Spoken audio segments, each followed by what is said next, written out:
আমাদের উত্তরবঙ্গের সবথেকে প্রিয় একটা খাবার সেটা হলো কালাই রুটি। আর কালাই রুটিটা আজকে কী দিয়ে খাবো, স্পেশাল একটা ভর্তা সেটাই তৈরি করব। চলেন আপনাদের সাথে শেয়ার করি। হ্যালো ইভরান, আসসালামু আলাইকুম। সবাই কেমন আছেন? আশা করি ভালো আছেন।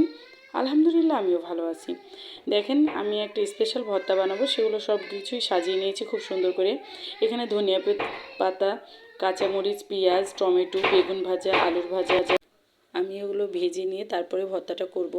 ওইদিকে আমি ভর্তার সব কিছু তৈরি করে নিয়ে এদিকে রুটিটা খোলাই দিয়ে দিয়েছি শাকার জন্যে। এখানে আমের আচার হলে সব থেকে ভালো হয় এই ভর্তাটা খেতে। যেহেতু বাসায় আমার আমের আচার নাই, তাই বাসায় লেবু ছিল, লেবু চিপে দিয়ে নিয়েছি।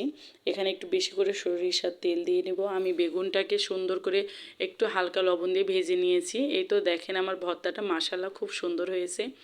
আমি এদিকে রুটি বানাতেছিলাম আর ওদেরকে একটা করে বানিয়ে দিচ্ছি আর খাচ্ছিল আপনাদের ভাইয়া, আমার মেজো ছেলে। দেখেন সবাই খেয়ে নিয়েছে, আমার জন্য সামান্য একটু ভর্তা রেখেছে। তো সেগুলো দিয়ে আমি শেষে খেতে বসে গেছি।